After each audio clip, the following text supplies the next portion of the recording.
لا حول ولا قوة إلا بالله العلي العظيم. اعوذ باللہ من الشیطان اللعین الرجیم. بسم اللہ الرحمن الرحیم. الحمد للہ الذی ذکرہ للشرف الذاکرین وشکرہ فوز للشاکرین وطاعتہ نجاة للمطیعین. الصلاة والسلام علی رسول الثقلین محبوب رب المشرقین ورب المغربین ولی الدارین امام القبلتین جد الحسن والحسین ابی القاسم محمد.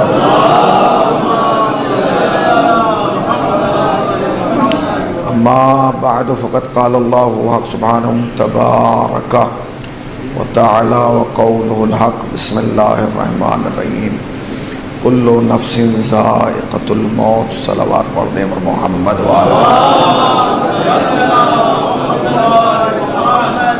انتہائی واجب الاحترام علماء کرام اور حاضرین فرش عزا، ایک عرصہ دراز کے بعد ایک مرتبہ پھر مولانا جوہر صاحب قبلہ کے حکم پر میں حاضر خدمت ہوا ہوں. ایصال ثواب کی گفتگو ہے. ایک مرحوم کے ایصال ثواب کی ایک تعزیتی گفتگو بعنوان مجلس برسی منعقد کی گئی ہے اور ہم اور آپ جمع ہوئے ہیں ان کے اہل خانہ کو تعزیت پیش کرنے کے لیے اور صبر کی تلقین کرنے کے لیے. یہی قانون حیات ہے اور یہی اصول زندگی کہ جب ہمارے درمیان سے کوئی مومن یا مومنہ اس دار فانی کو چھوڑ کر اس عالم بقا میں قدم رکھتا ہے تو ہم اس کے ایصال ثواب کے لیے مجلس حسین برپا کرتے ہیں. ظاہراً تو اگر آپ لغت کی دنیا میں جا کے دیکھیں گے اور علماء بیٹھے ہیں ان سے پوچھیں گے تو جہاں مجمع جمع ہو اسے مجلس کہا جاتا ہے. جہاں مجمع جمع کر لیا جائے اس جگہ کو مجلس کہا جاتا ہے.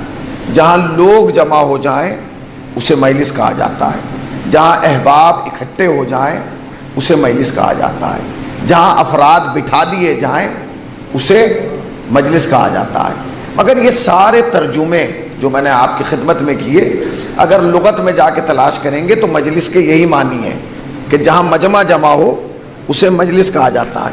مگر یہ سارے معنی کربلا سے پہلے ہیں. کربلا کے بعد مجلس کے معنی بدل گئے. کربلا سے پہلے جہاں مجمع جمع ہو اسے مجلس کہا جاتا تھا. کربلا کے بعد جہاں حق و باطل کی تمیز ہو جائے اسے مجلس کہا جاتا ہے. صلوات پڑھیں نا بر محمد وآل محمد پر. اگر زحمت نہ ہو یہ پنکھے بند کرتے ہیں. تو یہ مجلس ہے. یہ مجلس جناب زینب سلام اللہ علیہ نے ہمارے حوالے کی ہی اس لیے تھی کہ ہم صبح قیامت تک پیدا ہونے والے ہر آدم کے بیٹے اور ہر حوا کی بیٹی کو بتا سکیں کہ حق کیا ہے، باطل کیا ہے، رونگ کیا ہے، رائٹ کیا ہے، اندھیرا کیا ہے، روشنی کیا ہے، تاریکی کیا ہے، اجالا کیا ہے. اگر یہ مجلسیں نہ ہوتی تو دنیا کو پتہ ہی نہ چلتا کہ قاتل کون ہے اور مقتول کون ہے. ان مجلسوں نے بتایا کہ سر کاٹنے والے اور ہیں، سر کٹانے والے اور ہیں، گھر لوٹنے والے اور ہیں، گھر لٹانے والے اور ہیں. انہی مجلسوں نے بتایا کہ علیہ السلام کی دنیا اور ہے، رضی اللہ کی کائنات اور ہے. اگر یہ مجلسیں نہ ہوتی تو دنیا کو پتہ ہی نہ چلتا کہ ہلاکتوں کی دنیا اور ہے، شہادتوں کی کائنات اور ہے. ایک صلوات پڑھیں نا بر محمد وآل محمد کا. یہ مجلسیں ہیں. دیکھیے جس چونکہ ایصال ثواب کے عنوان سے جس آیت کریمہ کو میں نے تلاوت کیا الحمدللہ اس مجمع کے اندر ایک بھی ایسا نہیں ہوگا جو اس آیت کا حافظ نہ ہو. سب کو یاد ہے کل نفس ذائقۃ الموت. ہر نفس کو ذائقہ موت چکھنا ہے. علماء بیٹھے ان کی موجودگی میں کیا بیان کروں. اس آیت میں چند لفظ ہیں: نفس، ذائقہ، موت اور چکھنا.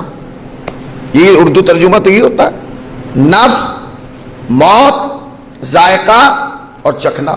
یہ لفظ چکھنا کب استعمال ہوتا ہے اردو زبان میں؟ کبھی آپ نے غور کیا بھئی اردو زبان میں جو لفظ چکھنا استعمال ہوتا ہے کب ہوتا ہے؟ میں یہاں آیا 5 بجے، میں نے آنے کے بعد کہا مجھے بھوک لگی ہے. انہوں نے کہا مولانا ابھی کھانا تو نہیں ہے. میں نے کہا جو ہو لے آئیے. یہ گئے اور لے کے آ گئے. سالن روٹی رکھی ہو، میں نے کھا لیا، بات ختم ہو گئی. اب مجلس کے بعد دوبارہ سفرہ لگا، دوبارہ دسترخوان لگا. اب جو میں نے دوپہر کی طرح ایک چیز اٹھائی اور شکم سیر ہو گیا، پیٹ بھر لیا. جب میں کھانا کھا چکا تو میں نے کہا خدایا تیرا شکر. تو بانی مجلس نے اٹھ کے کہا مولانا یہ کیا کیا آپ نے؟ میں نے کہا میں تو کھا چکا. کہا آپ نے ایک ہی چیز کھائی ہے؟ تو میں نے کہا کیا کروں؟ کہ سب آپ ہی کے لیے تو بنایا گیا تھا. تو میں نے کہا بھائی میں تو کھا چکا ہوں. تو اب انہوں نے ایک جملہ کہا مولانا اگر کھا چکے تو کوئی بات نہیں، تھوڑا تھوڑا چکھ لیجئے. پہنچے آپ؟ چکھ لیجئے. دوپہر میں انہوں نے نہیں کہا کہ چکھ لیجئے، اب کہا چکھ لیجئے. اس کا مطلب یہ ہے کہ جہاں ورائٹی ایک ہو وہاں یہ نہیں کہا جاتا. جہاں قسمیں مختلف ہوں، جہاں اقسام زیادہ ہوں، وہاں کہا جاتا ہے چکھ لیجئے. مثلا ایک صاحب کے آگئے آپ 8 محرم کو، انہوں نے حضرت ابوالفضل عباس کی نظر کی. جب نظر کی تو انہوں نے دیگ اتار دی بریانی کی. پوری قوم آئی، بریانی کھائی، نظر دی اور چلی گئی. آپ دوسرے کے یہاں پہنچے تو وہاں کئی چیزیں تھیں. تو انہوں نے کہا آپ نے کیا لیا؟ انہوں نے کہا بھائی میں تو کھا چکا. کہ نہیں، تھوڑا تھوڑا چکھ لیجئے. اس کا مطلب کیا ہو؟ جہاں زیادہ ورائٹی ہوتی ہے وہاں ہوتا ہے چکھنا. اب قرآن کیا کہہ رہا ہے؟ قرآن کہتا ہے ہر نفس کو ذائقہ موت چکھنا ہے. اس کا مطلب یہ ہے کہ موت ایک قسم کی نہیں ہے. کہاں بیٹھے ہیں آپ؟ کیا کہہ رہا ہوں؟ ایک صلوات پڑھیں نا پر محمد والے محمد پر. موت ایک قسم کی نہیں ہے، موت کی قسمیں ہیں. اچھا اگر ایک دسترخوان پہ 3 چیزیں بنی ہو اور تینوں کا ذائقہ ایک جیسا ہو تو پھر جا کے تلاش کیجئے نا کہ اگر سفرہ حیات بچھا ہے اور اس پہ موت کی ڈشیں رکھی ہیں تو کس کس قسم کی ہیں. تو اب ہم نے علماء سے رابطہ کیا کہ علماء بتائیں کہ موت کتنے قسم کی ہے. تو انہوں نے کہا موت 3 قسم کی ہے. توجہ سنیے گا، موت 3 قسم کی ہے. کہا کون سی؟ کہا ایک تو موت، ایک ہے موت، دوسرے ہے ہلاکت اور تیسرے ہے شہادت. موت، ہلاکت اور شہادت. اب جب 3 قسمیں ہو گئی تو تینوں کے مطلب بھی الگ ہوں گے، معنی بھی الگ ہوں گے. موت کچھ اور ہوگی، ہلاکت کچھ اور ہوگی، شہادت کچھ اور ہوگی. اب میں پہلے موت کے بارے میں بتاؤں. موت نے قرآن نے کیا کہا؟ موت نے کہا کل نفس ذائقۃ الموت، ہر نفس کو ذائقہ موت چکھنا ہے. قرآن نے کہا فتمنوا الموت ان کنتم صادقین، سچے ہو تو موت کی تمنا کرنا. ہلاکت کے لیے ایک بہت بڑی شخصیت عالم اسلام کی ہیں، ان کا قول نقل کیا جاتا ہے. انہوں نے کہا اگر علی نہ ہوتے، پہنچے آپ میں کیا کہہ رہا ہوں؟ اگر علی نہ ہوتے تو میں ہلاک ہو جاتا. اور وہ عربی عبارت جو ہے وہ جا کے دیکھ لیجئے گا، وہ ہے لولا علی لہلکا. انہوں نے کہا کہ نہیں، مگر تاریخ کہتی ہے کہ جملہ ایک بار نہیں کہا، 70 مرتبہ کہا کہ لولا علی، اگر علی نہ ہوتے تو میں ہلاک ہو جاتا. ہمیں افسوس اس بات کا ہے کہ 70 مرتبہ لولا کہا، ایک بار مولا نہیں کہا. صلوات پڑھے پر محمد و آل محمد پر. تو ہلاکت، سنتے رہیے بہت جلدی سے. ایک ہے موت، ایک ہے ہلاکت، ایک ہے شہادت. شہادت کے لیے پیغمبر کا قول ہے اللہ و ممات علی حب آل محمد مات شہیدہ، جو بھی آل محمد کی محبت پہ مر گیا وہ شہید مرا. تو موت 3 قسم کی ہے، ایک موت، ہلاکت، شہادت. تو جب تینوں کے نام الگ ہیں تو معنی بھی تو الگ ہونا چاہیے، مفہوم بھی الگ ہونا چاہیے، کیفیت الگ ہونا چاہیے، ہر چیز الگ ہونا چاہیے. تو پوچھا گیا موت کے معنی کیا ہے؟ تو جواب ملا موت کے معنی ہے مر جانا. موت کے معنی ہے مر جانا. پوچھا گیا ہلاکت کے معنی کیا ہے؟ تو عجیب و غریب جواب آیا، شاید آپ تک پہنچ جائے. کہنے لگے ہلاکت کے معنی ہے مر کے مٹ جانا. خدا کے واسطے زید پور والے مجھے احساس دلائیں کہ میں شیشے کے سامنے نہیں، شیعوں کے سامنے پڑھ رہا ہوں. بھائی موت کے معنی ہے مر جانا، موت کے معنی ہے مر جانا. ہلاکت کے معنی ہے مر کے، ذرا زور سے بولیے، مر کے مٹ جانا. پوچھا گیا شہادت کے معنی ہے، عجیب جواب آیا. کہنے لگے شہادت کے معنی ہے مر کے جی جانا. صلوات پڑھیں نا پر محمد والے محمد وال. مر جانا،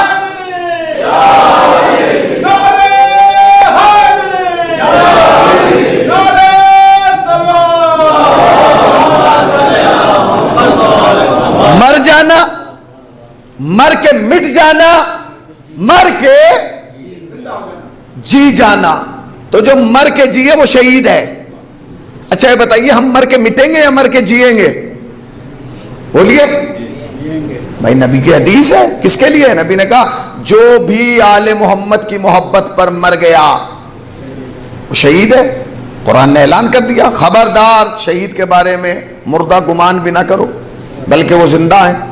دلیل زندگی کیا ہے؟ اپنے پروردگار سے عزا خانے میں بیٹھے ہیں, جملہ آہستہ سے کہوں, اپنے پروردگار سے رزق, ذرا بولیے, رزق پا رہے ہیں, رزق پا رہے ہیں. عزا خانے میں بیٹھے ہیں, جملہ کہہ رہا ہوں, رزق پا رہے ہیں. اس کا مطلب یہ ہے کہ قرآن کی نگاہ میں وہ زندہ ہے جو رزق پائے. آئے ہائے آئے ہائے بھائی, قرآن کی نگاہ میں وہ زندہ ہے جو رزق پائے. تو جب رزق پانے والے زندہ ہیں تو جو رزق بانٹ رہے ہیں, صلوات پڑھیں نا پر محمد والے محمد وال. جب رزق پانے والے زندہ ہیں تو جن کے ذریعے رزق بٹوایا جا رہا ہے وہ بھی زندہ ہے. تو جو بھی آیا ہے اور آل محمد کی محبت پہ مرے گا وہ کیا ہوگا؟ شہید ہو جائے گا. اور شہید کے معنی کیا ہے؟ زندہ. بس مجھے یہ ثابت کرنا ہے کہ زندہ ہے کہ نہیں ہے. لیجیے سرکار, اعلان ہو گیا فلاں صاحب کا انتقال ہو گیا. بھائی یہ کون سے مذہب سے تھے؟ شیعہ تھے. تو کہنے لگے انتقال ہوا؟ ہاں. پر بھائی شیعوں میں تو کوئی نہیں مرتا. تو کہنے لگے آپ نے اعلان ہی نہیں سنا. اس نے کہا انتقال ہوا ہے, اس نے یہ نہیں کہا کہ مرا ہے. مرنا اور ہے, انتقال ہونا ہے. بھائی انتقال ہونا اور ہے. ایک لفظ ہے منتقل. میں یہاں آیا 5-6-7 سال پہلے, یہاں مجلس پڑھنے آیا, ایک صاحب سے میری ملاقات ہوئی. جب میں واپس آیا عباس میاں سے ملا, میں نے کہا وہ صاحب کہاں؟ کہنے لگے اب تو منتقل ہو گئے. میں نے کہا, کہنے لگے اب لکھنؤ میں رہنے لگے. تو سانس رکی, دھڑکن رکی. یہاں سے کیوں چلے گئے؟ کہنے لگے مولانا یہاں 24 گھنٹے لائٹ نہیں تھی, وہاں ہے. یہاں گھر میں اے سی نہیں تھا, وہاں ہے. اس کا مطلب یہ کہ منتقل کے بعد ترقی کے چانس ہے. بس اسی خاندان سے نکلا ہے انتقال. جب منتقل کے بعد ترقی ہے تو انتقال کے بعد بھی تو ترقی ہوگی. پر انتقال کے بعد ترقی یہ ہے کہ جب تک یہاں رہتا ہے مومنوں کے ساتھ رہتا ہے, جب قبر کے ادھر چلا جاتا ہے امیر المومنین کی بارگاہ میں چلا جاتا ہے. صلوات پڑھیں پر محمد والے محمد مال.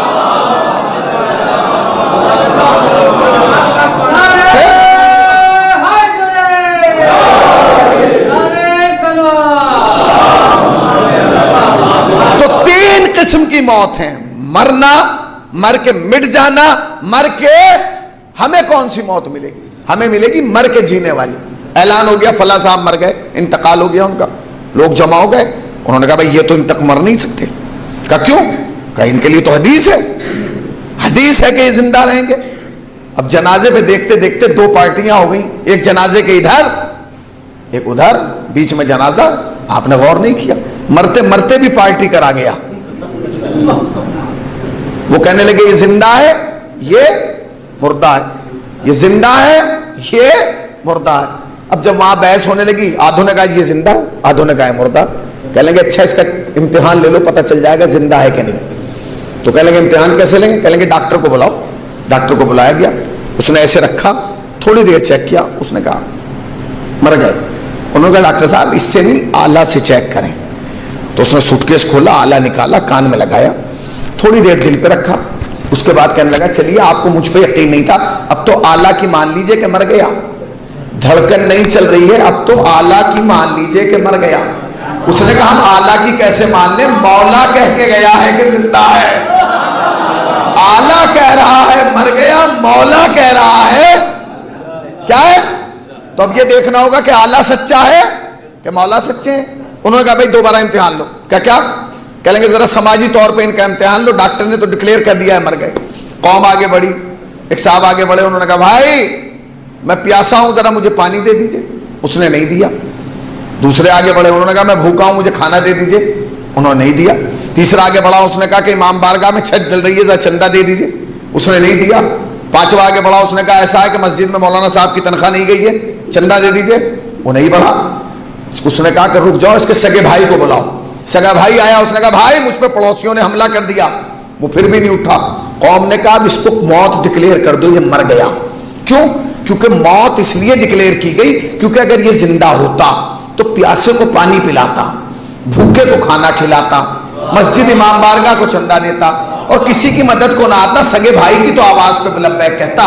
اس کا مطلب سمجھے، موت اس کو مانی جاتی ہے، موت اس کی کنفرم ہوتی ہے جو بھوکے کو کھانا نہ کھلا سکے، پیاسے کو پانی نہ پلا سکے، قوم و ملت کے کام نہ آ سکے، سگے بھائی کی مدد کو نہ آ سکے۔ اب ہر انسان پر واجب ہے گریبان میں جھانک کے دیکھے زندہ ہے یا مردہ ہے۔ میں بہت تیزی سے تمیمی منزلوں سے گزر رہا ہوں تاکہ آپ آمادہ ہو جائیں۔ اس کا مطلب کیا ہے؟ اگر یہ دے دیتا تو یہ زندہ ہوتا، پیاسے کو پانی دے دیتا تو زندہ ہوتا، بھوکے کو کھانا دے دیتا تو یہ زندہ ہوتا، مسجد امام بارگاہ میں کچھ دے دیتا تو زندہ ہوتا۔ اس کا مطلب یہ ہے کہ قوم اسے زندہ مانتی ہے جو دے، پتہ نہیں کہاں بیٹھے، جو دے وہ زندہ، جس کے اندر دینے کی صلاحیت ہو قوم اسے زندہ مانتی ہے۔ نبی نے فرمایا یہ شہید ہے اور شہید زندہ ہے، تو چیک کرنا ہوگا یہ دے رہا ہے کہ نہیں۔ اگر دے تو زندہ، اگر نہ دے تو زندہ مردہ ہے۔ بھائی پہلے چیک کرنا پڑے گا۔ اب ہم نے کہا اس نے ہمیں کیا دیا، یہ تو مر گیا، اس کا تو ہاتھ ہی جیب تک نہیں جائے گا۔ اسلام نے آگے بڑھ کے کہا سن، ہر چیز جیب سے نہیں دی جاتی۔ تو میں نے کہا کیا؟ کہنے لگے تو اس کی خبر سنے گا، تجھے خبر ملتے یہ دے گا۔ میں نے کہا کیا؟ اب میں تھا مظفر نگر، انتقال زید پور میں ہوا، جیسے خبر ملی فلاں صاحب کا انتقال ہو گیا، میں نے کہا بسم اللہ الرحمن الرحیم انا للہ ہے۔ میں نے کہا پروردگار میرے اکاؤنٹ میں تو کچھ نہیں آیا۔ تو کہنے لگے مل تو گیا۔ میں نے کہا کیا؟ کہ جب خبر ملی تم نے کیا کہا؟ میں نے کہا انا للہ۔ تو کہنے لگے شاعر کا مصرع تھوڑی ہے، قرآن کی آیت ہے، اور قرآن کا مزاج کیا ہے؟ جو پڑھے اسے بھی ثواب، جو سنے اسے بھی ثواب، جو دیکھے اسے بھی ثواب۔ اس کا مطلب یہ ہے کہ جیسے ہی تم نے انا للہ کہا تمہارے اکاؤنٹ میں ایک ایک آیت کا ثواب پہنچ گیا۔ تو اس نے دیا یا لیا؟ بھائی اس نے دیا یا لیا؟ پروردگار دیا۔ تو کہنے لگے جو دے، جو دے بولیے وہ زندہ ہے۔ تو کہتے کیوں نہیں اللہ ہار گیا مولا جیت گیا؟ تو سب سے پہلے کیا کیا؟ ایک آیت کا ثواب اس نے ہم سب کو دلا دیا۔ میں نے کہا چلو شاید یہیں رک جائے، اس لیے کہ آگے تو ہمیں کچھ پڑھنا ہی نہیں ہے۔ اسلام نے کہا اب یہ ہر منزل پہ دے گا، تم سوچ نہیں سکتے۔ میں نے کہا مظفر نگر سے زید پور جانا پڑے گا، 1000 کلومیٹر ہے، اگر نہ گئے تو دوستی کا معاملہ ہے، جانا بہت ضروری ہے۔ وہاں سے چلے، صعوبتیں برداشت کی، مصیبتیں، گرمی، برا حال، یہاں پہنچے، کچھ ملا؟ حد تو یہ ہے کہ جس کے یہاں رونے آئے تھے صحیح سے وہ بھی نہیں مل پایا۔ اب اسلام نے کیا کہا؟ اسلام نے کہا تمہیں جو ملا تم سوچ بھی نہیں سکتے۔ میں نے کہا کیا؟ کہا جا کے شریعت کا قانون دیکھو پتہ چل جائے گا۔ اب جو میں نے شریعت کی کتابیں پلٹی تو مجھے عجیب و غریب روایت ملی۔ روایت کہتی ہے کہ جب کوئی مومن کسی مومن کی خبر غم سن کے اپنے گھر سے نکلتا ہے، جب تک اس کے گھر تک نہیں پہنچ جاتا اللہ فرشتوں کو حکم دیتا ہے کہ اس کے ہر قدم پر 70 نیکیاں نامہ اعمال میں لکھ دو۔ نہیں پہنچے ذرا جاگیے، ہر قدم پر 70 نیکیاں نامہ اعمال میں لکھ دو۔ تو یہ جو لکھوانے کا سبب بنا یہ کون بنا؟ یہ بنا نا۔ تو اس نے لیا یا دیا؟ دیا۔ اور جو دے وہ زندہ۔ اس کا مطلب مصطفیٰ کی حدیث صحیح ہے۔ اب آپ آگے بڑھیں، آپ یہاں آئے، آپ نے تلاش کیا بھائی مرحوم تو انتقال کر گئے، یہ تو ملنے سے رہے، تو سب سے پہلے کس سے ملا جائے؟ کہ مرحوم کے بیٹے سے ملا جائے۔ مرحوم کے بیٹے کو بلایا، عادت کے مطابق سر پہ ایک ہاتھ پھیرا، اور سر پہ ہاتھ پھیر کے کہا خدا تمہیں صبر دے۔ یہ کہتے ہیں خدا تمہیں صبر دے۔ ہاتھ پھیرا اور نکل گئے۔ عادت کے مطابق پھیرا، شریعت کے مطابق نہیں۔ عادت تھی پھیرنے کی، پھیر دیا، ورنہ کبھی نہ پھیرتے۔ شریعت سے پوچھا تم نے جا کے کہ تمہیں کیا ملا؟ ایک آیت کا ثواب تمہیں دلا دیا، ہر قدم پہ 70 نیکیاں تمہیں دلا دی۔ اب شریعت نے آگے بڑھ کے جو کہا وہ کیفیت عجیب پیدا کر دی۔ شریعت نے کہا جب کوئی مومن کسی یتیم کے مومن کے یتیم کے سر پر ہاتھ پھیرتا ہے، جتنے بال اس کی ہتھیلی کے نیچے آتے ہیں اللہ فرشتوں کو حکم دیتا ہے ہر بال کے بدلے میں 70 نیکیاں نامہ اعمال میں لکھ دو۔ ارے میں تو روایت پڑھ گیا، آپ کی خاموشی ختم نہیں ہوئی۔ شریعت نے کیا حکم دیا؟ جب کوئی مومن کسی مومن کے یتیم بچے کے سر پر ہاتھ پھیرتا ہے، جتنے بال ہتھیلی کے نیچے آتے ہیں اللہ فرشتوں کو حکم دیتا ہے کہ ہر بال کے بدلے میں 70 نیکیاں نامہ اعمال میں لکھ دو۔ اس کا مطلب یہ ہے کہ جو میرے سر پہ ہاتھ پھیرے گا اسے نیکی ملے گی، جو آپ کے سر پہ ہاتھ پھیرے گا اسے نیکی ملے گی، جو ان کے سر پہ ہاتھ پھیرے گا اسے نیکی ملے گی۔ مسلمانوں نے لکھ لکھ کے کتابیں کالی کر دی، جو سر پہ ہاتھ پھیرے اسے نیکی ملے گی۔ ذرا ہوش میں آؤ، جو تمہارے اور میرے سر پہ ہاتھ پھیرے اسے تو نیکی ملے، تو جو 17 برس تک محمد کے سر پہ ہاتھ پھیرتا رہا،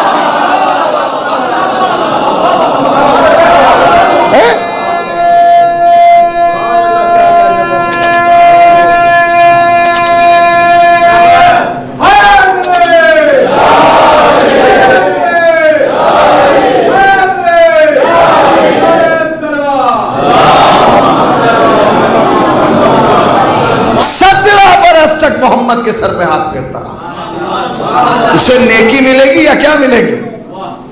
اور اس کے بعد حدیث سنیے، پیغمبر نے فرمایا کہ جو کوئی اس دنیا میں کسی مسلم یتیم کی کفالت کرے، علماء بیٹھے ان سے پوچھئے، پیغمبر نے انگلی دکھا کے حدیث سنائی ہے، کہتے ہیں کہ جو کوئی اس دنیا میں کسی مسلم یتیم کی کفالت کرے وہ جنت میں میرے ساتھ ایسے رہے گا جیسے یہ 2 انگلیاں اتنے قریب۔ اب یہ مسلمانوں نے اپنی کتابوں میں لکھا کہ جو کسی یتیم کی کفالت کرے جنت میں نبی کے ساتھ رہے گا، رسول پاک کے ساتھ رہے گا، مرسل اعظم کے ساتھ رہے گا۔ آگے تو سوچو، جو کسی کی کرے وہ تو نبی کے ساتھ رہے گا، جو کسی کی کفالت کر رہا ہے وہ تو نبی کے ساتھ رہے گا، تو جو اسی کی کر رہا ہے، صلوات پڑھیں نا پر محمد وآل محمد بار۔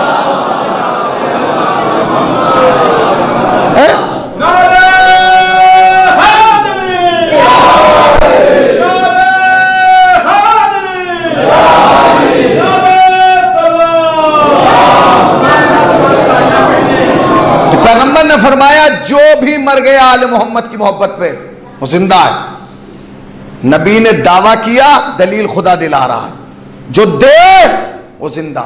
سب سے پہلے اس نے کیا کیا؟ ایک آیت کا ثواب آپ کو دلایا، اس کے بعد ہر قدم پر 70 نیکیاں تمہیں دلائیں، اس کے بعد ہر بال کے بدلے میں 70 نیکیاں تمہارے نامہ اعمال میں لکھوا دی۔ اس کے بعد کیا کیا؟ پروردگار عالم نے قانون بنایا کہ جو کوئی مر جائے اسے ایسے دفن نہ کرنا، اسے غسل دینا۔ اچھا یہ ہر بستی میں، یہاں کا تو مجھے نہیں پتا، ہر بستی میں 2-4 آدمی ہوتے ہیں جو غسل دینے والے ہوتے ہیں۔ مرے کوئی بھی فون انہیں کو کیا جاتا ہے، آ جائیے ابا مر گئے، آ جائیے چچا مر گئے، آ جائیے ماموں مر گئے، آ جائیے خالو مر گئے، اور وہ بیچارے آ کے نہلا کے چلے جاتے ہیں۔ میں آپ سے پوچھ رہا ہوں، اگر چلیے خدا کا شکر ادا کیجئے کہ انتقال زید پور میں ہوا کہ جہاں آپ نے فون کر کے بلا لیا، اگر کہیں ایسی جگہ ہوتا جہاں آپ اور ابا ہی ہوتے، سوچنے کی تو بات ہے، جہاں ابا ہوتے، اب وہ آئے اور آ کے انہوں نے غسل دیا اور جانے لگے۔ ہم نے آج تک نہیں دیکھا کہ بیچارے کو چلتے ٹائم کسی نے کوئی لفافہ دیا ہو کہ شکریہ آپ نے ابا کو غسل دے دیا، احسان ہے آپ کا، بہت بڑا احسان ہے آپ کا، دیا گیا۔ اچھا آپ نے تو کچھ نہیں دیا، نہ آپ دیں گے، مگر میں یہ پوچھ رہا ہوں کہ انہوں نے جو غسل دیا یہ احسان کس پہ ہے؟ اولاد پہ یا جسے دیا گیا ہے؟ بولیے کس کو احسان کس پہ ہے؟ اولاد پہ یا جسے غسل دیا ہے؟ بولیے غسل دیا ہے۔ اچھا اب اپنے جیب سے یہ خود تو کچھ دے نہیں سکتا، اپنے اکاؤنٹ سے آپ دیں گے نہیں، یہ خدا کی بارگاہ میں ایسے ہی چلا جائے گا، تو یہ آئے گا احسان لے کے۔ اللہ کو یہ پسند نہیں کہ میرا بندہ احسان لے کے آئے، تو تم نے تو دیا نہیں، وہ تو دے گا، بس فرق اتنا ہے ہم اپنی اوقات کے مطابق دیں گے، اللہ اپنے اختیار کے مطابق دے گا۔ اب سنیے، تو اللہ نے قانون بنا دیا، اور قانون ایسا بنایا کہ ہل گیا ہر آدمی۔ اللہ نے قانون بنایا، اے فرشتو جب کوئی مومن کسی مومن کو غسل دے تو یاد رکھنا جتنا پانی اس کے غسل میں استعمال ہو، ہر پانی کے قطرے کے بدلے میں نہیں پہنچے، بالٹی کے نہیں، قطرے کے۔ آپ نے غور ہی نہیں کیا، یہاں خیر پہ جزا ہے، شر پہ سزا ہے۔ ذرہ برابر خیر کی سزا جزا، ذرہ برابر شر کیا سزا۔ تم کلومیٹر جوڑتے ہو، اللہ نے قدم جوڑے، تم سر گنتے ہو، اللہ نے بال گرے، تم بالٹیاں گنتے ہو، اللہ نے قطرہ گنا، اللہ نے کہا جتنے قطرہ اس کے استعمال میں آیا ہے ہر قطرے کے بدلے میں 70 نیکیاں نامہ اعمال میں لکھ دی جائے۔ تو میں تم سے پوچھ رہا ہوں یہ دے کے جا رہا ہے یا لے کے جا رہا ہے؟ تو کہنے گے جی نہیں دے کے جا رہا ہے، تو دیا آپ کو، دیا، آپ آگے بڑھ گئے، ہر چیز دی۔ کیا دیا؟ پہلے ایک آیت کا ثواب، ہر قدم پہ 70 نیکیاں، ہر بال کے بدلے میں 70 نیکیاں، ہر پانی کے قطرے کے بدلے میں 70 نیکیاں پروردگار عالم نے تمہارے نامہ اعمال میں لکھوا دی۔ اب آپ آگے بڑھے، بھائی غسل تو دے دیا، کیا ہوا؟ کہا جی وہ کفن والے آنے والے ہیں، وہ کاٹیں گے اور جائیں گے۔ آپ نے کفن والے کو کبھی کچھ دیا؟ نہیں۔ کیوں نہیں دیا؟ کیونکہ اصول نہیں ہے۔ ہمارے یہاں خیر پہ کبھی پیسہ خرچ نہیں کیا جاتا۔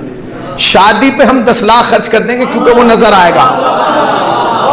بتائیے، اب شادی پہ ہمارے یہاں مولانا 10 سے 15 لاکھ روپے آرام سے خرچ ہو جاتے ہیں۔ 1-1.5 لاکھ کا تو ہوٹل ہی بک ہوتا ہے کہ نہیں؟ اور جہاں خیر کی بات آتی ہے، خیر ہم جتنی کرتے ہیں زبان کے ذریعے، کیونکہ ہمارے ہاں خیر کا سلسلہ زبان سے ہے، مال سے نہیں ہے۔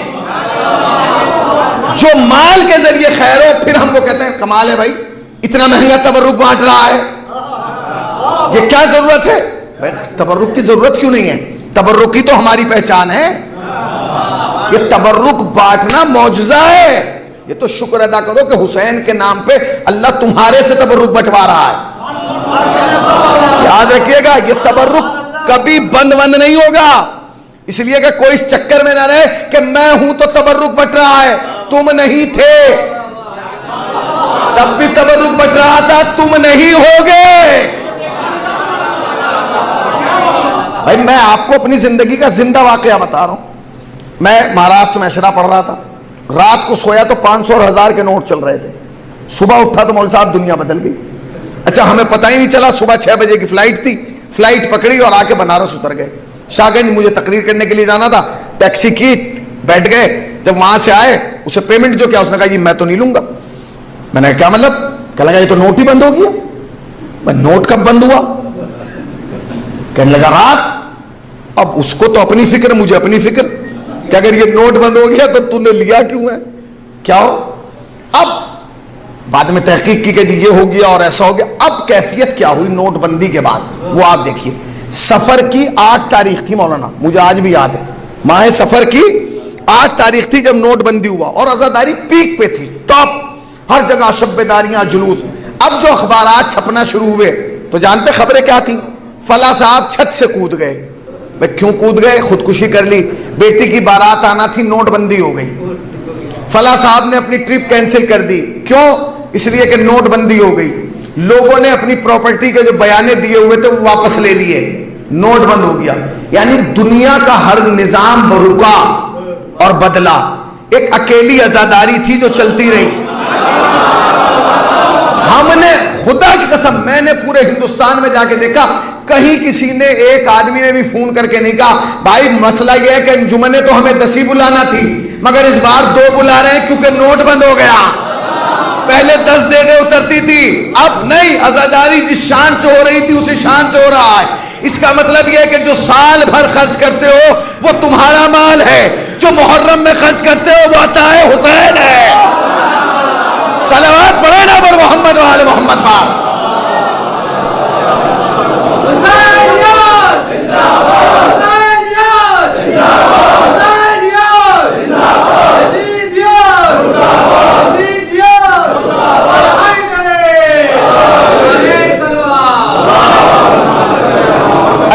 وہ غسل دے کے چلا گیا، کفن کاٹنے والے کو آپ نے کچھ دیا؟ نہیں دیا۔ کیوں نہیں دیا؟ مولانا رسول ہی نہیں ہے۔ تو بھائی آپ بنا لیجئے، نہیں دیا گیا، وہ کاٹ کے چلا گیا۔ اس سے کیا ملا جانتے ہیں؟ جو روایت کے جملے ہیں وہ سنیے، ضروری نہیں ہے، علماء بیٹھے ان سے پوچھئے کہ جو کفن پہنا کے آپ کے گھر والے دفن کریں، جب محشر میں آپ اٹھیں تو اسی کفن کے ساتھ اٹھیں، ضروری ہے؟ ہو سکتا ہے بغیر کفن کے اٹھیں، ہو سکتا ہے بدون کفن اٹھیں، بغیر کفن کے اٹھا لیا جائے۔ جیسے اعمال ویسا ایگزٹ، انٹری تو آپ کے رشتہ داروں کی مرضی سے ہوگی، ایگزٹ اس کی قدرت کے مطابق ہوگی۔ جیسے اعمال ویسا ایگزٹ، ویسے جائیں گے آپ باہر۔ پروردگار عالم جب کوئی کسی کا کفن کاٹتا ہے تو پروردگار کہتا ہے فرشتوں سے اس کا نام الگ ڈائری میں لکھو، کیوں پروردگار؟ کہاں؟ جب محشر میں اسے اٹھایا جائے گا تو لباس کے ساتھ اٹھایا جائے گا. دنیا بغیر کفن کے اٹھے گی، یہ نہیں اٹھے گا. کیوں؟ کہا اس لیے کیونکہ جب یہ بندہ ہو کے میرے بندے کو لباس دے رہا ہے، کیا میں خدا ہو کے اس سے لباس لے لوں؟ صلوات پڑھے نا پر محمد والے محمد وال. سنتے رہیے گا، بہت تیزی سے باتیں عرض کر رہا ہوں آپ کی خدمت. یہ کفن کاٹنا بھی مولانا زندگی بھر کی کبھی کبھی دشمنی لے لیتا. میں چاہتا ہوں جب آج کے بعد آپ کسی تشییع جنازہ میں جائیں بوجھ سمجھ کے نہ جائیں. آپ کو پتا ہو ہم جو کر رہے ہیں اس کی جزا کیا ہے، کیونکہ ہر آدمی آج کل لالچ میں کام کرتا ہے. ایکسٹرا ٹائم دے گا تو اس کو اوور ٹائم چاہیے کہ نہیں؟ تو آپ کو پتا تو ہو کیا ہے. ایک صاحب نے کفن کاٹ دیا، ایک صاحب کی بیوی کا انتقال ہوا، چودھری ٹائپ کے آدمی تھے. انہوں نے فون کیا کفن کاٹنے والے، بھائی تمہاری بھابھی کا انتقال ہو گیا، آؤ کفن کاٹو. وہ آیا اور کفن کاٹ کے چلا گیا. اب آپ کے یہاں تو پنجم ہوتا ہوگا یا سویم، ہمارے یہاں سویم ہوتا ہے. اب وہ سویم کے سے ایک دن پہلے یعنی تدفین اور سویم کے بیچ کا جو دن ہوتا ہے، انہوں نے پوری انجمن بلا لی، پنچایت آؤ. لوگ آ گئے کہ خیریت تو ہے چودھری صاحب، ابھی تو سویم کل ہے. کہنے لگے سویم تو بعد میں ہوگا میری بیوی کا، ابھی تو اس کی تدفین ہوگی. کہا کس کی؟ کا جس نے کفن کاٹا ہے. بھائی اسے بلایا گیا، کیا ہوا؟ کہنے لگے اس نے میری ناک کاٹ دی. اس نے کہا حضور ناک تو آپ کی جگہ ہے، میں نے کیا کاٹی ہے؟ کہنے لگا بس سب کچھ نہیں رہا، لٹ گیا میں، میری بے عزتی توہین. بھائی ہوا کیا چودھری صاحب بتائیے تو صحیح. کہنے لگے ہوا یہ کہ اس نے جو میری بیوی کا کفن کاٹا پورا کاٹا، بس اس میں مکنا نہیں کاٹا. غور کیا آپ نے؟ روسری حجاب. جب مرد جاتا ہے تو امامہ پہن کے جاتا ہے، جب مرد جاتا ہے تو امامہ پہن کے جاتا ہے، جب عورت جاتی ہے تو حجاب پہن کے جاتی ہے. اکثر میں کہتا ہوں اماموں سے نفرت نہ کرو، یہ امامے کی نفرت چھوڑ دو، اس لیے کہ امامہ قبر کے ادھر بھی ہے،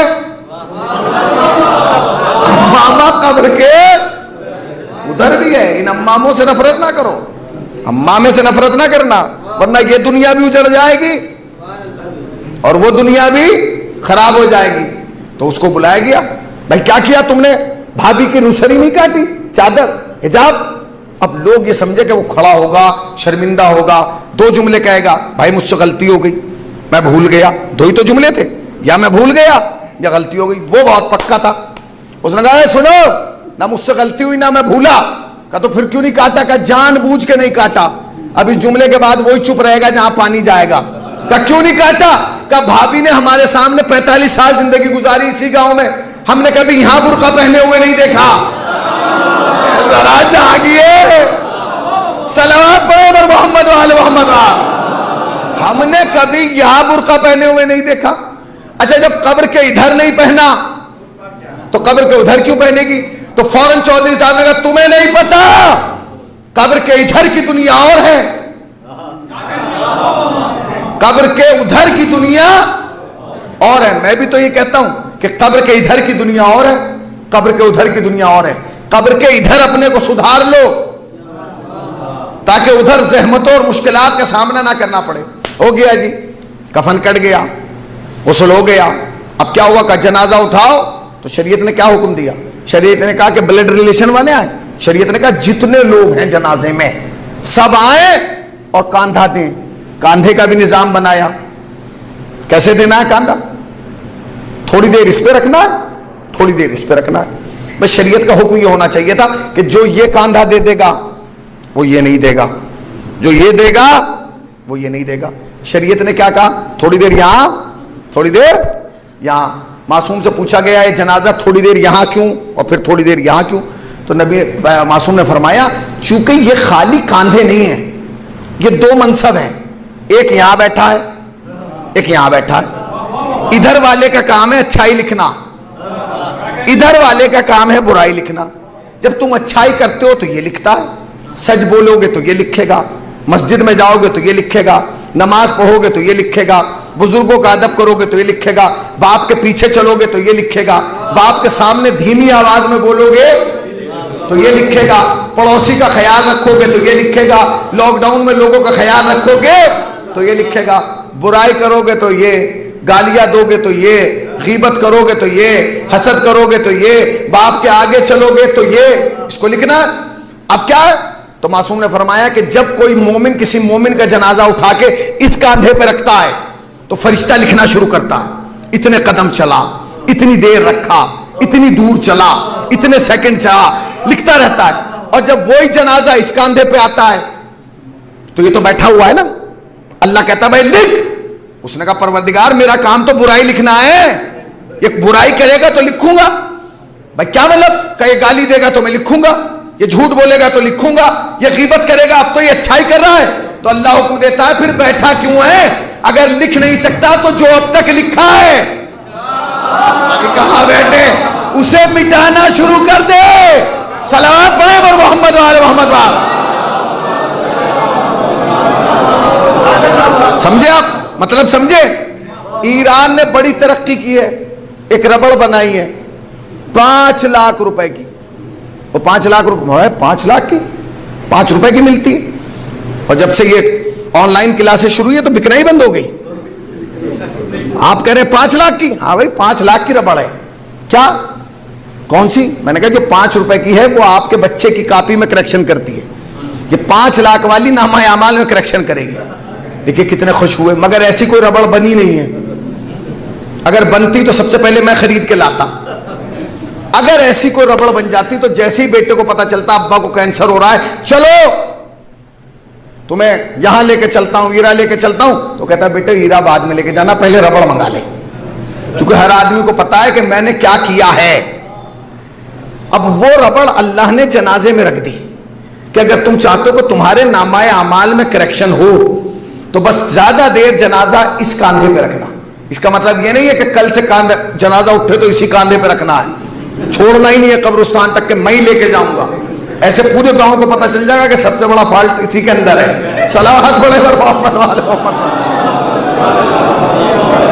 ہاں بھائی اللہ نے ہر چیز کے پیچھے ایک وجہ ہے نا، ہر چیز کے پیچھے ایک جزا ہے، ثواب ہے، ہمیں پتہ ہی نہیں ہے۔ ہم یہ سمجھ رہے ہیں قبرستان میں بلا لیا، ہمیں 2 گھنٹے سے کھڑے تپ رہے ہیں، اس تپنے کی بھی جزا ہے، اس چلنے کی بھی جزا ہے، اس اٹھنے بیٹھنے کی بھی جزا ہے، اس نہلوانے کی بھی جزا ہے، اس کفن کاٹنے کی بھی جزا ہے۔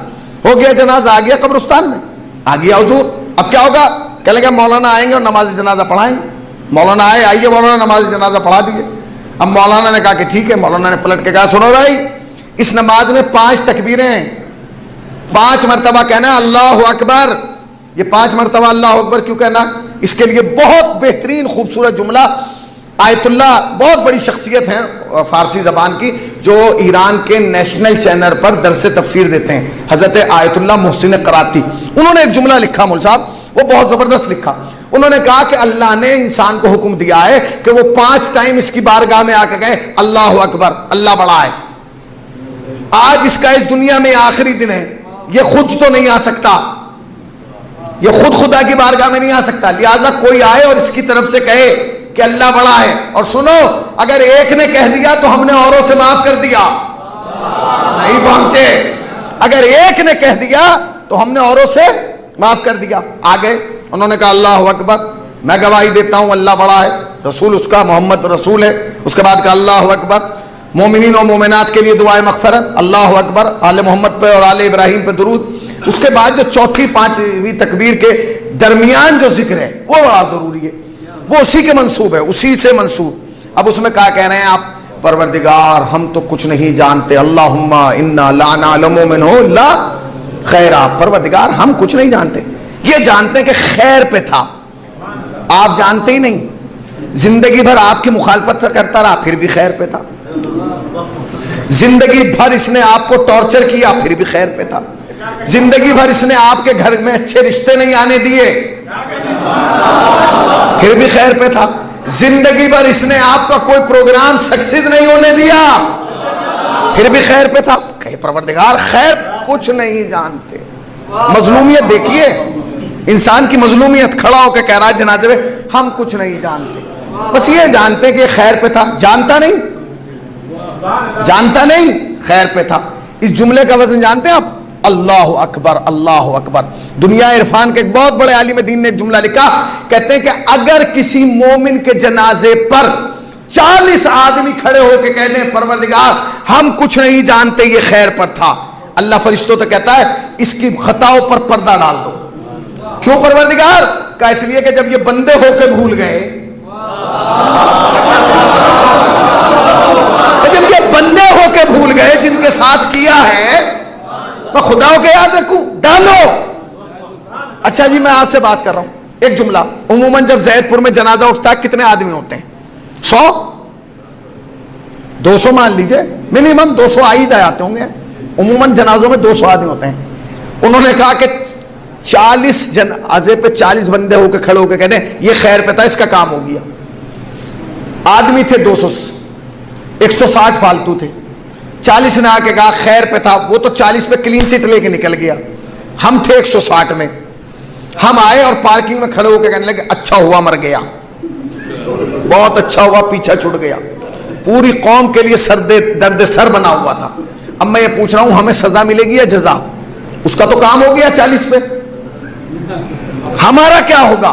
مولانا سوال پیدا ہوتا ہے، یہ جو پارکنگوں میں اور درختوں کے نیچے تبصرہ ہوتا ہے مرنے کے بعد، بھئی ابھی تو تم کہہ کے آئے ہو ہمیں کچھ نہیں پتا، یہ جانتے ہیں خیر پہ تھا،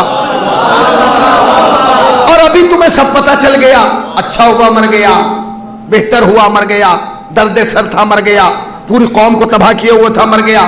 تو میں یہ پوچھ رہا ہوں تمہیں سزا ملے گی یا جزا؟ سزا ملے گی۔ کیوں؟ کیونکہ آپ نے اس کے بیٹے کو سامنے کھڑے ہو کے نہیں کہا تھا بیٹے تمہارے ابا خیر پہ تھے، بھتیجے تمہارے چچا خیر پہ تھے، بھانجے تمہارے ماموں خیر پہ تھے، پوتے تمہارے دادا خیر پہ تھے۔ آپ نے گواہی دی تھی اللہ کو، پروردگار تیرا بندہ خیر پہ تھا۔ تو جب اللہ کو یہ پسند نہیں کہ بندہ بندے کو دھوکہ دے، تو اسے یہ کیسے پسند ہوگا کہ بندہ اللہ کو دھوکہ دے؟ صلوات پڑھنا پر محمد وآل محمد پر۔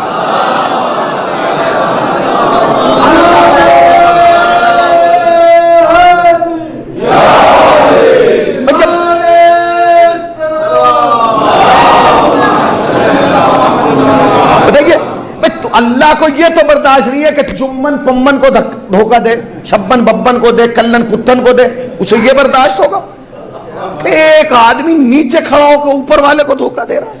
وہ برداشت نہیں کرے گا۔ وہ تو 40 پہ چلا گیا، ہم پھنسے پھر رہے ہیں۔ تو خدا کے واسطے دفن کے بعد کوئی تبصرہ نہ کرے، سمجھ رہے ہیں؟ جسے دفن کر دیا، جس پہ مٹی ڈال دی، تو بس پھر مٹی، ہاں پھر اس پہ تبصرہ نہیں ہونا چاہیے، ہو گیا۔ چلیے بھائی، اب اس کے بعد کا جو مرحلہ ہے وہ بہت سخت ہے۔ نماز ہو گئی، اتاریے میت اتار دی۔ مولانا اتنی جلدی تو مردہ حقیقت میں دفن نہیں ہوتا جتنی دیر میں نے غسل و کفن کرا دیا، دیکھیے آپ، ٹھیک ہے، بہت جلدی مردہ آپ نے قبر میں اتار دیا۔ اب یہ بات میری سمجھ میں آج تک شیعوں کی نہیں آئی، جو ہوتا ہے قبر میں اتر گیا، پھر ایک ہٹا کٹا آدمی اترے گا قبر میں، اوپر سے مولانا کہیں گے اسمائی فم، اسمائی فم، یہ دو لفظ ہیں، اسمائی فم، سون سمجھ، سون سمجھ۔ بھائی یہ تلقین مجھے سنائی جائے حق ہے، مولوی صاحب کو سنائی جائے حق ہے، انہیں سنائی جائے حق ہے، انہیں سنائی جائے، ہم سب کو سنائی جائے تو ہمارا حق ہے کہ ہمیں سنائی جائے، کیونکہ ہم سننے کی صلاحیت رکھتے ہیں۔ ایک بندہ وہ تھا جو پیدائشی گنگا بہرا تھا، وہ مر گیا، اسے بھی آپ ہلا کے کہنا ہے سن اور سمجھ۔ آج تک میں نے نہیں دیکھا کہ کسی مولوی صاحب کے پاس پیچھے سے آدمی نے جا کے کہا قبلہ کیوں محنت کر رہے ہیں، یہ تو پیدائشی گنگا بہرا ہے، اس نے اپنے باپ کی نہیں سنی، آپ کی کیا سنے گا؟ اس نے اپنے دادا کی نہیں سنی، آپ کی کیا سنے گا؟ تو مولانا پلٹ کے کہیں گے خبردار، تمہیں نہیں پتا، جو یہاں نہیں سنتے وہ یہاں سنتے ہیں، جو یہاں نہیں سنتے وہ یہاں، اس کا مطلب یہ سب جانتے ہیں کہ یہاں کی دنیا اور ہے، وہاں کی دنیا اور ہے۔ اب سنانا شروع کیا، کیا سنا رہے ہیں؟ اسماعی فم یا فلاح ابن فلاح الانتا کے بعد کہو سن بھائی، تیرا اللہ یہ ہے، تیرا رسول یہ ہے، تیری کتاب یہ ہے، تیرا قبلہ یہ ہے، تیرا پہلا یہ ہے، تیرا دوسرا یہ ہے، تیرا تیسرا یہ ہے، تیرا چوتھا یہ ہے، تیرا پانچواں یہ ہے، تیرا چھٹا یہ ہے، تیرا ساتواں یہ ہے، تیرا آٹھواں یہ ہے، تیرا نواں یہ ہے، تیرا 10واں یہ ہے، تیرا 11واں یہ ہے، تیرا 12واں۔ پتہ چلا جو مجلس میں سنایا جا رہا تھا وہی وہاں سنایا جا رہا ہے۔ اسی لیے کہتا ہوں مجلس سننے آیا کرو، تاکہ جب وہاں سنایا جائے تو پتہ نہ چلے کہ مجلس میں بیٹھے ہو کہ قبر میں لیٹے ہو۔ صلوات پڑھے بر محمد وآل محمد۔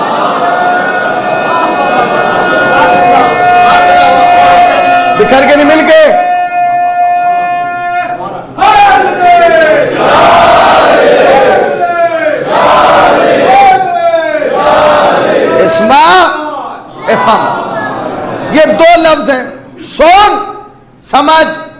بھیا سن اور سمجھ یہ دو لفظ ہیں.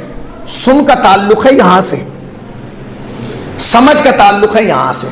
علماء بیٹھے، اب جب کوئی مرے اور تلقین کی باری آئے تو آپ مولانا سے کہیے گا یہ لفظ نہ پڑھیں اسماء فم، ڈائریکٹ شروع کریں. یہ کیوں کہہ جائیں؟ سن اور سمجھ بھائی ڈائریکٹ کہیے. اللہ ایک ہے، رسول ایک ہے، یہ ہے امام، یہ ہے نبی، ہے معصوم، یہ کتاب. یہ کیوں کہا جا رہا ہے سن سمجھ؟ 73 فرقوں میں واحد فرقہ ہے کہ جو قبر میں لٹا کے سناتا بھی ہے. سمجھیے بھائی ذرا جاگیے، جو قبر میں لٹا کے سناتا بھی ہے، قبر میں لٹا کے سمجھاتا بھی ہے. یہ دیکھا آپ نے قوم کے حالات دیکھ لیا آپ نے. ایک آدمی موبائل لے کے آیا جس میں اتنا سا نور ہوتا ہے تو پوری قوم نے مجھے چھوڑ کے اسے دیکھنا شروع کر دیا، جبکہ موبائل ہر آدمی کی جیب میں پھر بھی دیکھ رہے ہیں کہ کوئی نئی چیز آئی ہے. ہم یہی تو کہتے ہیں ہماری قوم کا مقابلہ کہاں سے کرو گے؟ اتنے سے مجمع میں ایک بندہ اتنا سا نور لے کے کھڑا ہو گیا تو سارا مجمع دیکھنے لگا. وہ کتنے بڑے بے وقوف تھے کہ محمد غدیر میں اتنا بڑا نور لیے رہا.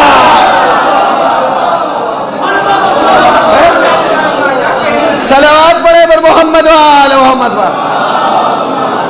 دیکھیے مجلس تو 1 منٹ میں بدل سکتی ہے، مجلس 1 سیکنڈ میں بدل سکتی ہے، مگر چونکہ اس سال ثواب کی ہے لہٰذا گفتگو ایسے ہی ہونا تاکہ آپ جب جائیں آپ کو کل کے بعد پتا ہو ہم جو کر رہے ہیں جزا کیا ہے.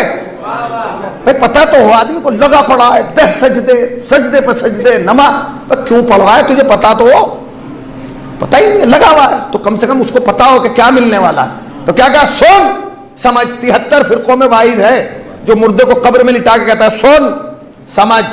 اچھا اسے بھی سنا رہے ہیں جو پیدائشی گنگا بہ رہا ہے، سن سمجھ سن سمجھ. آخری منزل ہے قبر کی اور اب کہہ رہے ہیں سن سمجھ، ہلا ہلا کے سن سمجھ. اچھا جب انتہا ہو نا، توجہ کی انتہا دلانا ہو تب آدمی ہلا کے کہتا ہے. جیسے مطلب بات ہو رہی ہے آپ سن رہے ہیں، بھائی سن بھی رہے ہو کہ نہیں؟ سنیں حضرت سنیے، قبر کے بھی یہی حال ہیں، سن سمجھ 73 فرقوں میں واحد فرقہ ہے شیعہ جو مردے کو قبر میں لٹا کے کہتا ہے سن سمجھ، اور پوری دنیا کو بتا دیتا ہے کہ جب ہمارے مردے کا قبر میں جا کے دماغ خراب نہیں ہوتا تو نبی کا بخار میں دماغ کیسے خراب ہو گیا. صلوات بر محمد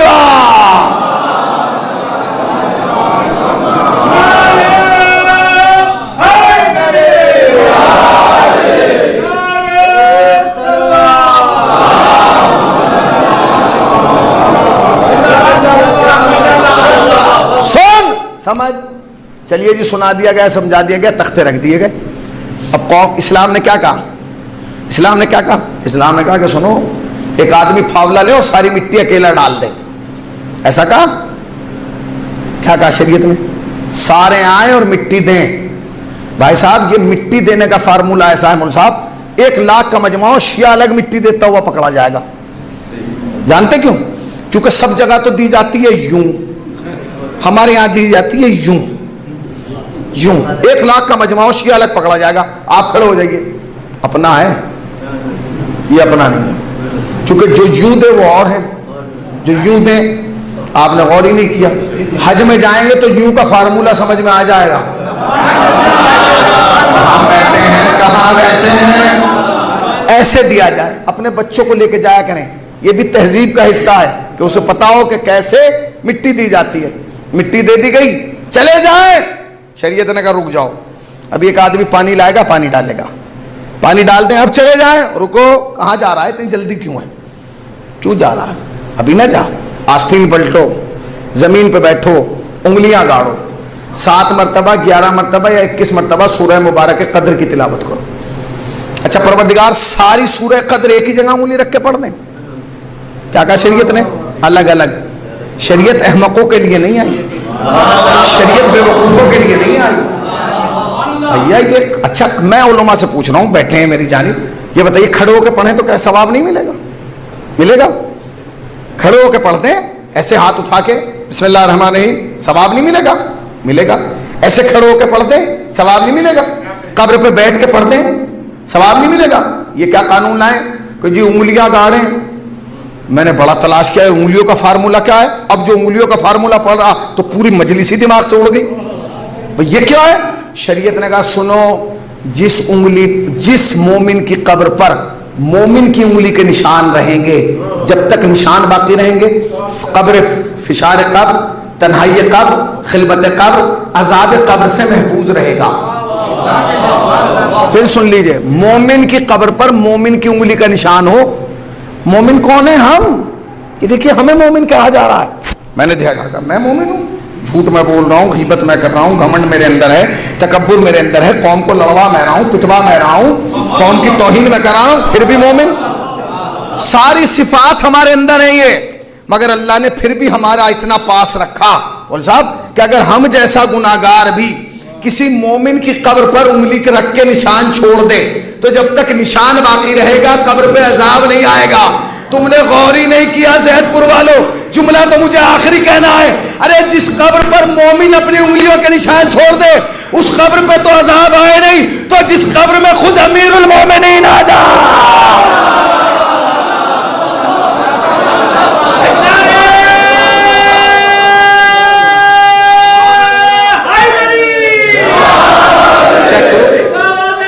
ٹرین چیک کرو، ٹرین چیک کرو.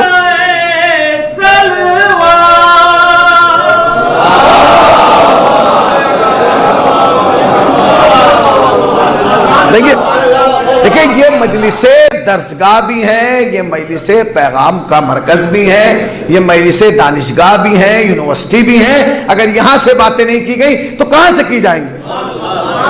کیا ہوا جی؟ رکھ دیا گیا کہ نہیں انگلیوں کا فارمولہ. جس قبر پر ہماری انگلی کا نشان آ جائے اس میں تو عذاب نہ آئے، اور جس میں امیر المومنین آ جائے اس میں کیا عالم ہوگا. اور ہر قبر میں آئیں گے امیر المومنین، کوئی بچے گا نہیں جس کی قبر میں جناب امیر نہ آتے ہوں. آئیں گے کہ نہیں بتائیے؟ سب کی قبر میں جناب امیر آئیں گے. اچھا بھائی ٹھیک ہے، ساری تدفین ہو گئی، اب تو کچھ نہیں بچا، اب تو مجھے مجلس ختم کر دینا چاہیے. ایک چیز رہ گئی، وہ سن لیجئے.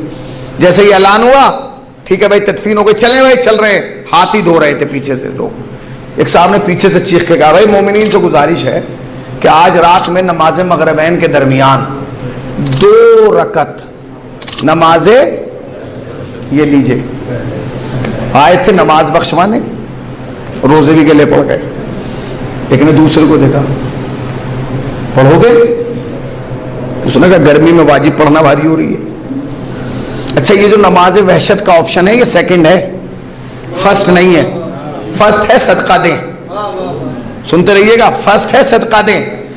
اب ہماری قوم میں صدقہ رائج نہیں ہوا کیونکہ صدقے کا تعلق ہے جیب سے. ہر وہ خیر رک جاتی ہے جو جیب سے ہو. یعنی کہاں بیٹھے ہیں آپ بھائی؟ ہر وہ خیر قوم میں اسپیڈ نہیں پکڑتی ہے جس کا تعلق جیب سے ہو. جہاں دینے کی بات نہ ہو وہاں یہ قوم پیچھے ہے. جہاں سنانے کی بات ہو، ہم سے بڑا کون ہے؟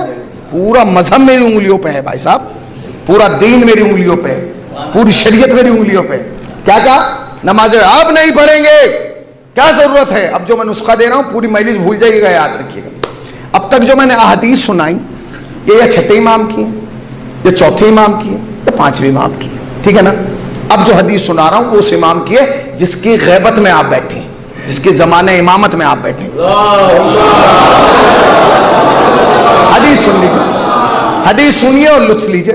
امام فرماتے ہیں، کون؟ زمانے کے امام، اے مومنو جب تمہیں کسی مومن کی خبر غم ملے، یعنی انتقال کی خبر ملے. یہ زمانہ سوشل میڈیا کا زمانہ ہے. آدمی امریکہ میں مر رہا ہے، خبر یہاں ہو رہی ہے. لندن میں مر رہا ہے، خبر یہاں ہو رہی ہے. جرمن میں مر رہا ہے، خبر یہاں ہو رہی ہے. مر رہا ہے دنیا کے کسی کونے پہ، خبر یہاں ہو رہی ہے. اب امام فرماتے ہیں مومنو جب تمہیں کسی مومن کی خبر غم ملے، تم دور ہو یا نزدیک، اس کے لیے 2 رکعت نماز وحشت پڑھ دیا کرو. سن رہے ہیں آپ؟ تم دور ہو یا نزدیک اس کے لیے 2 رکعت نماز وحشت پڑھ دیا کرو. اب اگلا جو جملہ ہے وہ کیفیت پیدا کر دے گا. بغیر اس بات کی پرواہ کیے کہ تمہارے لیے نماز وحشت کون پڑھے گا. اب سن لیجئے، بغیر اس بات کی پرواہ کیے کہ تمہارے لیے نماز وحشت کون پڑھے گا. اب جو امام نے اس کے بعد کا جملہ کا کیفیت طاری ہو گئی. کہتے ہیں سنو اگر تم نے آج اس کے لیے پڑھ دی نا، میں وعدہ کرتا ہوں جس دن تم اس دنیا سے جاؤ گے تمہارے لیے میں پڑھوں گا۔ صلوات پڑھیں نا پر محمد و آل محمد۔ جس دن تم اس دنیا سے جاؤ گے تمہارے لیے کون پڑھ کہہ رہا ہے؟ ایک صاحب زید پور سے گئے کہاں؟ کربلا زیارت کرنے کے لیے، نجف۔ انہوں نے کہا بھائی کیا بات ہے؟ انہوں نے کہا بھائی ایک بہت بڑا احسان ہوگا قبلہ، میں یہاں آیا ہوں، پھر پتہ نہیں زندگی رہے یا نہیں، دوبارہ زیارت نصیب ہونا ہو، یہاں آیا ہوں تو میں آیت اللہ سیستانی سے ملاقات کرا دیں، میں ان کا مقلد ہوں۔ مولانا نے کہا ٹھیک ہے۔ ٹائم لینے کے لیے گئے، پتہ چلا 3 دن کے بعد ٹائم دیا آیت اللہ سیستانی کے یہاں، چونکہ ہجوم ہے بھائی، ایک ہجوم ہے ملاقات کرنے والوں کا۔ پتہ چلا کہ تیسرے دن آپ کو شام میں 4 بجے آنا ہے، وہ پرچی لے کے چلے گئے۔ جس دن ان کے ٹائم دیا گیا تھا آج ملاقات کا، اسی دن زید پور سے خبر پہنچ گئی کہ آپ کے والد کا انتقال ہو گیا۔ رونے لگے، تڑپنے لگے، لوگوں نے سہارا دیا، بھائی روئیے مت، اللہ آپ کو صبر دے۔ 4 بج گئے کہ چلیے آیت اللہ، کہا میں نہیں، لوگوں نے کہا نہیں چلیے، لے گئے۔ اب بیٹھ گئے آیت اللہ سیستانی کے ایسے ہی زمین پہ بیٹھتے ہیں، ایک کونے میں آیت اللہ سیستانی، چاروں طرف لوگ سب بول رہے ہیں، ہنس رہے ہیں، خوش ہو رہے ہیں آیت اللہ سیستانی کو دیکھ کے۔ وہ ایسے ہی، میں مثال دے رہا ہوں، اسے یہ مت سمجھیے گا کہ مولانا کس کا واقعہ ہے، کون تھے زید پور میں، یہ بھی تو ایک مصیبت ہے، یہ مثال ہے برائے مثال، اپنی بات کو ثابت کرنے کے لیے، ٹھیک ہے نا؟ چونکہ مسئلہ یہ ہے کہ قبلہ ممبر سے کہا کچھ جاتا ہے، سمجھا کچھ جاتا ہے، ٹھیک ہے نا؟ مولانا نے ممبر سے کہا بہتر ہے کہ پیشانی کے ساتھ ناک بھی ٹک جائے سجدے میں۔ اب جو پہنچے تو ایک صاحب زمین پہ سیدھے لیٹے ہیں، تم کیوں لیٹے ہو؟ کہنے گے ناف ٹکا رہا ہوں۔ تو کہا گیا ناک، سمجھنے کی بات ہے نا، تو میں کچھ کہہ رہا ہوں آپ کچھ سمجھ رہے ہیں، وہ سمجھیے جو میں سمجھانا چاہ رہا ہوں۔ آیت اللہ سیستانی نے کہا بھائی یہ کیوں خاموش ہیں؟ تو لوگوں نے بتایا حضور آج صبح میں ان کے والد کا انتقال ہوا۔ تو آیت اللہ سیستانی نے کہا نام لکھوا جائیے گا، میں نماز وحشت پڑھ دوں گا۔ مثال مثلا سچ بتائیے جب وہ زید پور میں آئے گا تو یہ نہیں بتائے گا کہ میں نجف کتنے دن رہا، کاظمین کتنے دن رہا، کربلا میں کتنے دن رہا۔ ہر آدمی کو روک کے کہے گا ابا کے لیے نماز وحشت سیستانی صاحب نے پڑھی، ابا کے لیے نماز وحشت سیستانی صاحب نے پڑھی، ابا کے لیے نماز وحشت۔ کیوں؟ اس لیے کہ پڑھنے والا ہے نائب امام، تو جہاں نائب امام وعدہ کر لے وہاں تو یہ کیفیت ہو، تو جہاں خود امام وعدہ کر لے۔ صلوات پڑھو پر محمد و آل محمد۔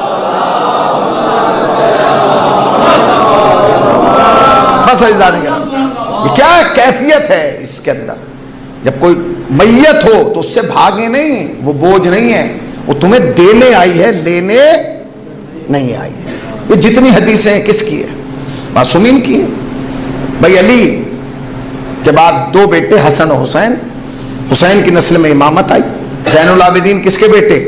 بولیے، حسین کے۔ محمد باقر کس کے بیٹے؟ جعفر صادق کس کے بیٹے؟ حسین کے۔ موسی کاظم کس کے بیٹے؟ علی رضا کس کے بیٹے؟ سب ہے نا، مہدی تک سب کس کے بیٹے ہیں؟ کبھی کبھی یہ سوچ کر رونا آتا ہے کہ جس کے بیٹوں نے سب کچھ بتایا کہ کیسے ہونا ہے، اسی کے جد کو حسن و کفن نہیں دیا گیا۔ مولا تمہیں کو غم نہ دے سوائے غم سرکار باب دے۔ چند جملے مصائب کے سن، یہ مصیبتوں کی راتیں ہیں، یہ رونے کی راتیں ہیں، یہ آہو بکا کی راتیں ہیں، اس لیے کہ زینب 3 دن سے سفر میں ہے۔ اور سفر کیسا ہے آپ سوچ نہیں سکتے، سخت ترین سفر ہے۔ میں نے جو باتیں بیان کی نا، خدا کی قسم اگر کسی پورے مجمع میں سے کسی ایک نے بھی ایک پہ عمل کر لیا، میرے لیے بھی توشہ آخرت ہے، اور جس مرحوم کے مجلس ہو رہی ہے مثال ثواب کے لیے، ان کے لیے بھی ثواب جاریہ، ایک نے بھی اگر اس پہ عمل کیا۔ سفر کر رہی ہے، یہ سفر مصیبتوں کا سفر ہے، یہ سفر زینب کے لیے غربت کا سفر ہے، اس لیے کہ اس سے پہلا جو زینب نے سفر مدینے سے کربلا کا کیا وہ شام کا سفر تھا، اس لیے کہ عباس جیسے بھائی تھے، اور محمد جیسے بیٹے تھے، قاسم و اکبر جیسے بھتیجے تھے، جون جیسے غلام تھے، حسین جیسی دھارس تھی، محمل پر پردے لگے تھے، اونٹوں پہ کجاوے اور ہماریاں تھیں، بڑی شان کا سفر تھا۔ مگر اب جو زینب سفر کر رہی ہے وہ عجیب و غریب غربت کا سفر ہے، اب عباس ساتھ نہیں ہے، اب عمر محمد ساتھ نہیں ہے، اب علی اکبر ساتھ نہیں ہے، اب قاسم ساتھ نہیں ہے. ہاں اونٹ ہیں مگر بغیر محمل کے، اونٹ ہیں مگر بغیر تجاروں کے، اونٹ ہیں مگر ان پہ کوئی چادر یا پردہ نہیں ہے. سنو گے کیسی غربت ہے. لو ایک روایت پڑھ رہا ہوں بھائی سر احمد تمام روایات کہتی ہے کہ جب یہ قافلہ مدینے سے کربلا آیا تو اس میں 64 بچے تھے، 64. مگر جب یہ قافلہ کربلا سے واپس مدینے گیا تو خالی 4 بچے بچے تھے. کہاں چلے گئے 60 بچے؟ روایات میں جا کے دیکھو، میں نے تو نہیں دیکھا کہ مقتل میں گئے ہو، انہوں نے تیر کھائے ہو، تلواریں کھائی ہو، نیزوں کا مقابلہ کیا ہو. کہاں چلے گئے؟ تو اب جو میں نے روایت پڑھی عجیب و غریب ہے. کہتے ہیں 11 محرم کو جو قافلہ چلا نا اور بیویوں کو جو اونٹ پہ بٹھایا گیا تو کیفیت یہ تھی کہ ہر بیوی کا ہاتھ اس کے پسے پشت باندھ دیا گیا. تمام بیویوں کے ہاتھ پسے پشت باندھ دیے گئے. اب ماؤں کے ہاتھ تو پسے پشت بن گئے. تاریخ کہتی ہے ان کے چھوٹے چھوٹے بچے جن کی عمر 10 سال، جن کی عمر 3 سال 4 سال 4.5 سال تھی، انہیں ماؤں کی گردن میں ایسے لٹکا دیا گیا. ماؤں کے ہاتھ بندے، بچوں کے ہاتھ نہیں بندے. خود سوچو اگر بچے کو ایسے لٹکا دیا جائے کتنی دیر لٹکا رہے گا. اور اس کے بعد شمر کمینے نے حکم دیا اونٹوں کو دوڑاؤ. سمجھ گئے نا تم؟ ماں کے ہاتھ پسے پشت بندے اور بچے کے ہاتھ ایسے لٹکے اور بچہ ماں کی گردن میں ہے. جب اونٹ دوڑا تو بچے نے ماں کے کان میں آہستہ سے کہا اماں میرے ہاتھ چھوٹ رہے ہیں، اماں میرے ہاتھ چھوٹ رہے ہیں، اماں میرے ہاتھ چھوٹ رہے ہیں. اماں نے کہا میرے لال میرے ہاتھ بنے، اے میرے لال میرے ہاتھ بنے. یہ کہتے کہتے بچے کے ہاتھ چھوٹے، بچہ زمین پہ گرا، پچھلے اونٹ کا پاؤں بچے کی کمر پر رکھا. اماں خدا حافظ، اے میرے لال تجھے رسول کے دین پر سیعلم الذین ظلموا ایامن قلبی. پروردگارہ تجھے واسطہ محمد و آل محمد کا اس مرحوم کے سال ثواب کے لیے مجلس سزا برپا کی گئی. فشار قبر، تنہائی قبر، خلبت قبر سے محفوظ فرما. درجات کو بلند سے بلند تر فرما. اولاد کو صبر جمیل عطا فرما. عزیزوں کو رشتہ داروں کو صبر جمیل عطا فرما. خدایا حاضرین کو سال کے اندر اندر زیارت کربلا مولا سے مشرف فرما. میرے اللہ جو ایک بار جا چکا ہے اسے 2 بار بلا لے، جو 2 بار جا چکا ہے اسے بار بار بلا لے. آنکھ بند نہ ہو جب تک روزہ حسین کا دیدار نہ کر لے. پروردگار ہمارے گناہوں کو بخش دے، گناہوں کو بخش دے، گناہوں کو بخش دے، گناہوں کو بخش دے. ہماری عاقبت بخیر کر دے، عاقبت بخیر کر دے، عاقبت بخیر کر دے. خدایا سامعین کی سماعتوں کو بربلایا کہانی سے محفوظ فرما. ہماری زبان بیان کو قوت عطا فرما. اس ذکر کو ہماری نسلوں کو منتقل کر دے. خدایا جو بیمار ہیں انہیں شفا کاملہ اور صحت عاجلہ عنایت فرما. خدایا بحق کے بیمار کربلا، بحق کے سید سجاد ایک بچی فاطمہ نام کی مہر فاطمہ بیمار ہے. خدایا بحق کے جناب زہرا سلام اللہ علیہا بچی کو شفا کاملہ اور صحت عاجلہ عنایت فرما. خدایا تجھے واسطہ محمد و آل محمد کا ہم وارث کو ہوتے ہوئے وارثوں کی طرح زندگی گزارے ہیں. وارث حقیقی حضرت امام زمانہ کے ظہور میں تعظیم فرما. ہمیں سرکار کے اور صاحب شمار فرما. 1 مرتبہ سورہ رحم اور 3 مرتبہ سورہ اخلاص کی تلاوت فرما کر مرحوم کی روح کو